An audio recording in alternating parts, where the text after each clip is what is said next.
प्रातः क्लास चल रहा था 13 मार्च 1967। तीसरे पेज के मध्य में बात चल रही थी। सच्ची गीता पढ़ने से भारतवासी स्वर्गवासी बनते हैं। जो खुद मालिक हैं वो ही बैठ समझाते हैं।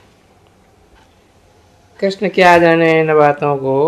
अभी तुम बच्चों तो जानते हो कि कैसे हम इतनी छोटी सी आत्मा में ये पार्ट मुदा हुआ है। आत्मा भी अविनाशी है, पार्ट भी अविनाशी है। वंडर है ना, ये सारा बना बनाया खेल। कहते भी है ना, बनी बनाई अब कुछ बनना है। चिंता ताकि कीजिए जो अनहोनी हो। ड्रामा में जो नूद है वो तो जरूर होगा। फिर चिंता की बात ही नहीं है। फलाना मर गया, आत्मा ने जाकर के दूसरा शरीर लिया।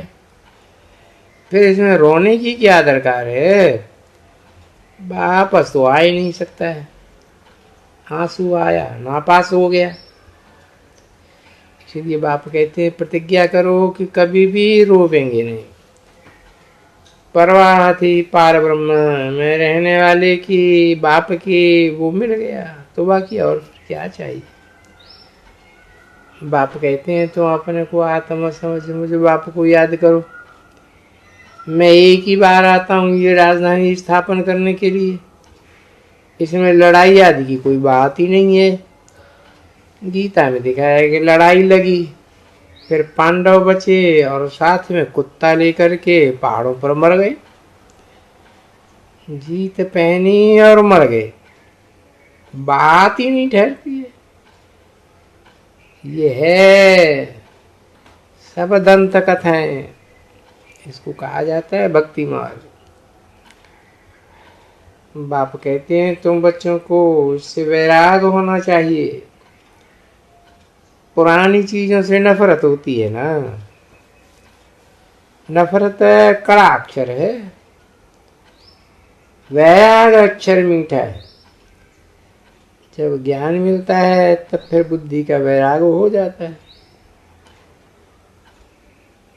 सत्य को त्रेता में तो ज्ञान की प्रारब्ध किस जन्म तक मिल जाती है। वहां तो ज्ञान की दरकार ही नहीं रहती। फिर जब तुम वाम मार्ग में जाते हो तो सीढ़ी उतरते हो। अब है अंत। बाप कहते हैं अब इस पुरानी दुनिया से तुम बच्चों को वैराग आना चाहिए। तुम अभी शूद्र से ब्राह्मण बन रहे हो, फिर सुदेवता बने और मनुष्य इन बातों से क्या जाने। बल विराट स्वरूप का चित्र बनाते हैं परंतु उसमें ना तो ब्राह्मण चोटी है न शिव है। कह देते हैं देवता क्षत्रिय वैश्य शूद्र, बस शूद्र से फिर देवता कैसे और कौन बनाते हैं वो कुछ पता नहीं। भक्ति मार्ग में है ही माथा घिसाने का मार्ग। जहां तहां पैसे रखते रहो, माथा टेको। बाप इन सब बातों से छोड़ा देते। ओम शांति।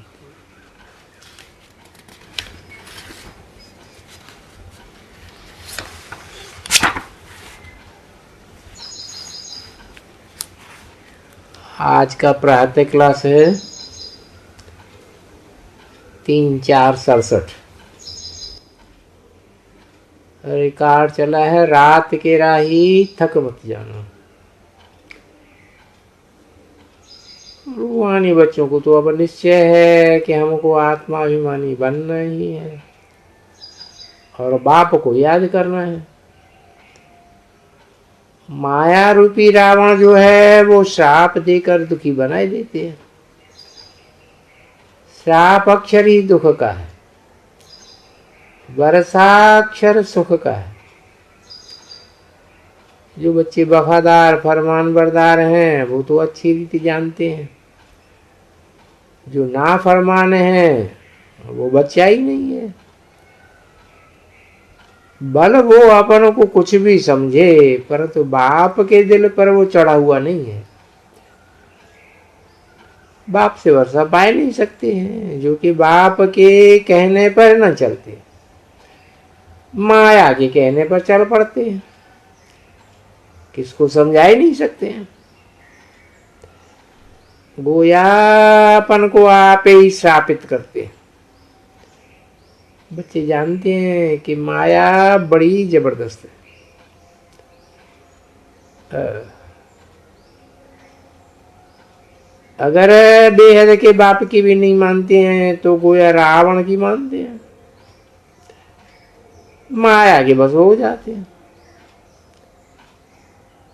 ज्ञान ज्ञान तो है ना, प्रभु की आज्ञा सिर माथे पर।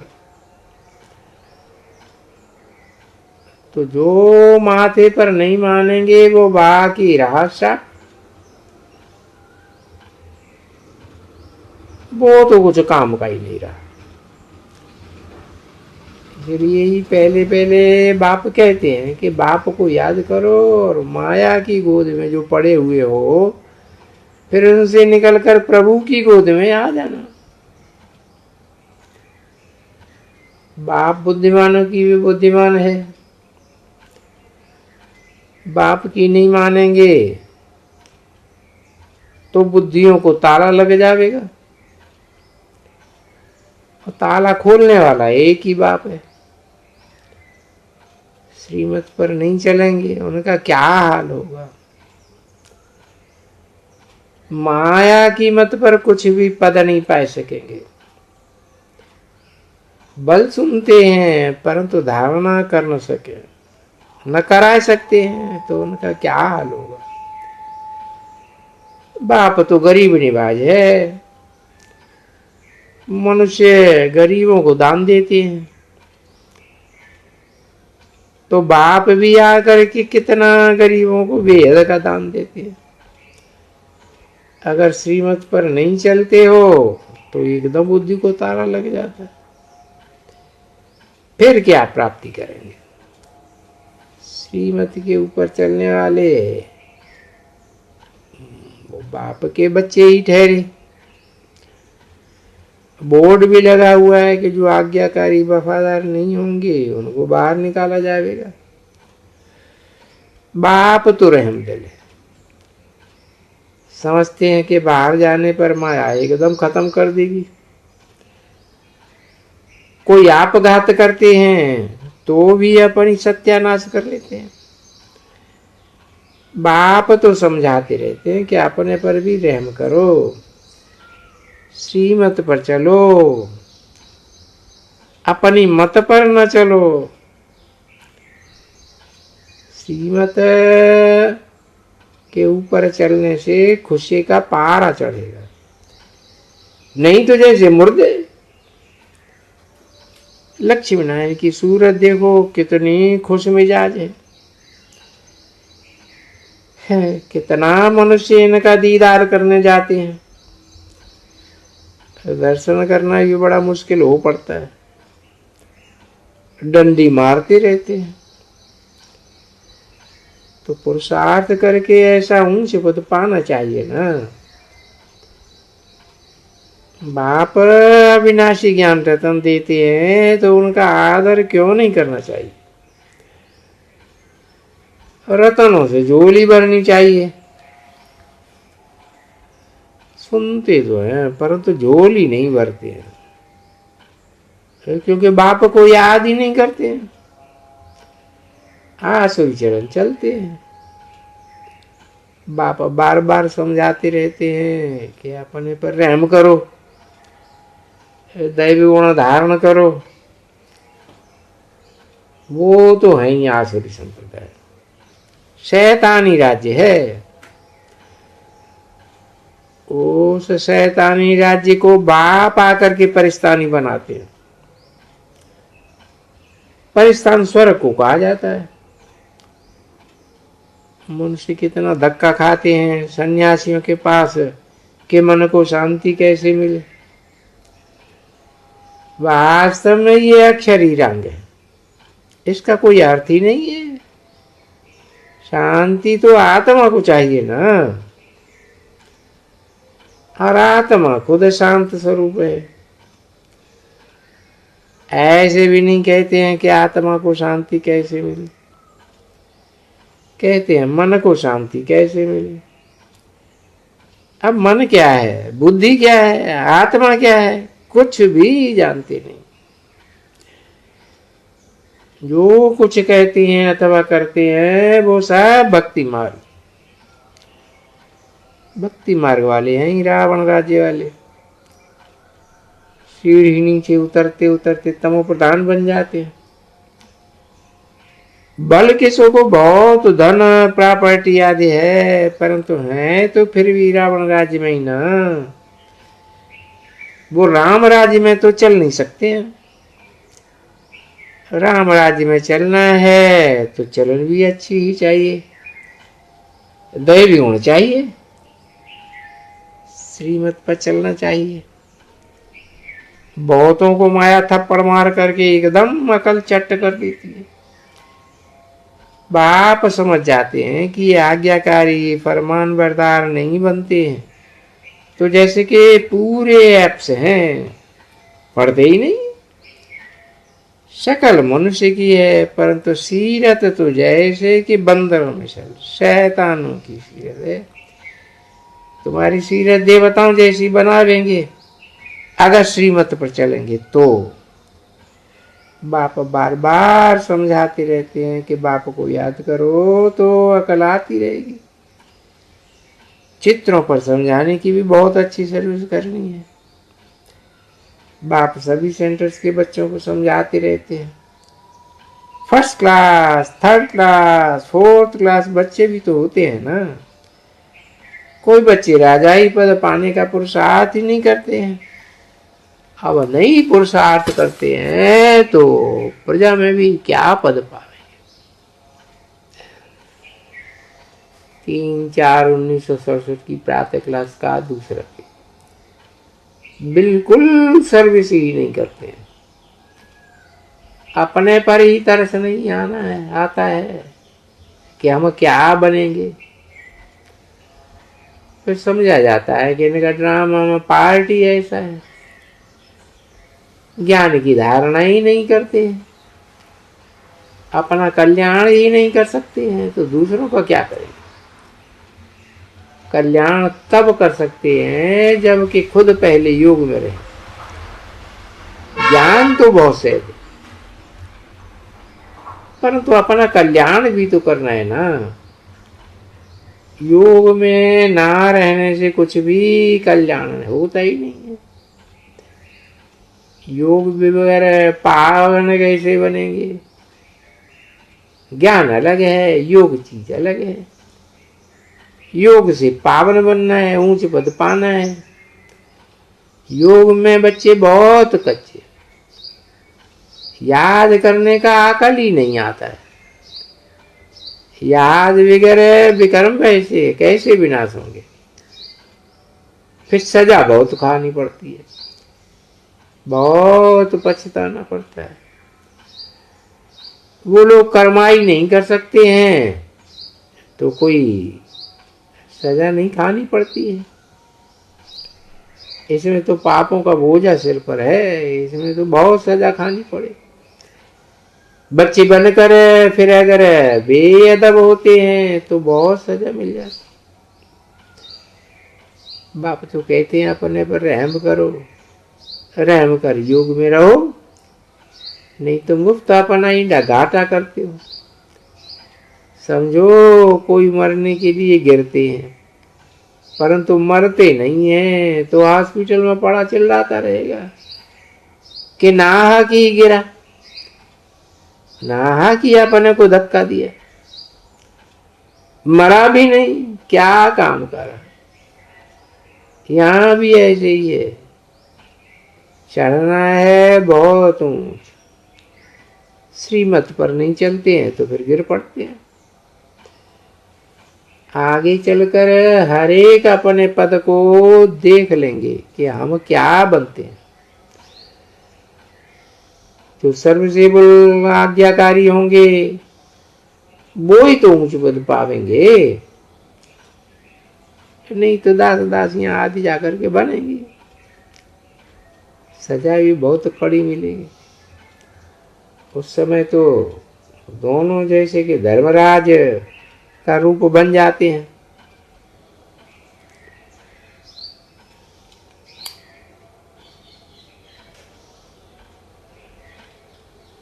परंतु बच्चे समझते नहीं है, भूले करते ही रहते हैं। जैसे जेल में जाने वाले अंजाम भी करते हैं कि हम फिर भूल नहीं करेंगे, मगर फिर भूल करते रहते हैं, फिर जेल में जाते रहते हैं। यहाँ पर भी ऐसे ही है, सजा तो यहाँ पर खानी ही पड़ेगी ना। अब जितनी जो सर्विस करेंगे वो सो देंगे, नहीं तो कोई काम के ही नहीं रहेंगे। बाप कहते हैं अगर दूसरों को कल्याण नहीं कर सकते हो तो अपना तो करो। बांधेलियां भी अपना कल्याण करती रहती है ना। लिखती हैं बाबा हम आपको बहुत याद करते हैं और कोई को भी अब याद नहीं करें। कई तो फिर ऐसी बच्चियां हैं तो जो कि अपना घर छोड़ करके फिर दूसरे पुरुषों पिछाड़ी फिरती रहती हैं गंदी होने के लिए। उनका फिर क्या मान होगा। ब्राह्मण बच्चे तो उनको देखेंगे भी नहीं। इसलिए ही बाप कहते हैं कि खबरदार रहो, नाम रूप में फंसने से माया बहुत धोखा देती है। लिखते हैं बाबा फलाने को देखने से खराब संकल्प आते हैं। बाप कहते हैं संकल्प तो आवेंगे ही, परंतु कर्मणा में कोई खराब काम नहीं करना, किनारा कर लो, उनसे बचते रहो। ऐसे भी बहुत आते हैं। लिखते हैं तो बाबा कहते हैं कि फलाने को सेंटर पर आने नहीं देना, खबरदार रहना है, गंदा आदमी सेंटर पर आ नहीं सकते। बाबा पहले ही ये तला कर देते हैं, उनको आने नहीं देना है, आपस में मिलकर के उनको भगा देना। समझ होनी चाहिए, डायरेक्शन मिलता है ना। उनको आने ही नहीं देना, बैठने ही नहीं देना। स्कूल में पढ़ाना ना पढ़ाना तो अपने हाथ में ना। अब बदचलन चलने वाले को रख कैसे सकते। स्कूलों में छोकरे बदचलन चलते हैं तो बहुत मार खाते हैं। सबके सामने टीचर बताते हैं कि इसने ऐसी बदचलन की, इसलिए इनको स्कूल से निकाला जाता है। सबके सामने सजा दे करके भगा दे। तुम्हारे सेंटर पर भी ऐसी ऐसी गंदी गंदी दृष्टि वाली आते तो होंगे ना, तो उनको भगा देना चाहिए। बाप कहते हैं कभी कुदृष्टि नहीं रखनी चाहिए। सर्विस जो नहीं करते हैं जरूर कुछ न कुछ गंदे हैं, या तो बाप को याद ही नहीं करते। जो अच्छी सर्विस करते हैं तो उनका नाम भी बाला होता है। थोड़ा भी संकल्प आवे व कुदृष्टि जावे तो समझ जाना चाहिए कि मेरे पर माया का वार होगा, एकदम छोड़ देना चाहिए, नहीं तो वृद्धि को पा करके खराब कर देंगे। बाप को याद करेंगे तो बचते रहेंगे। और दैवी गुण धारण करने कब कब कोई ग्रहचारी बैठती है तो वो अवस्था नहीं ठहरती है। बाबा को तो सबको समझाना पड़ता है। सेंटर चलाते भी ऐसे ऐसे काम करते हैं जो कि बात मत पूछो। ऐसे तो बाबा लिख देते हैं। ये भी मुरली अधूरी है।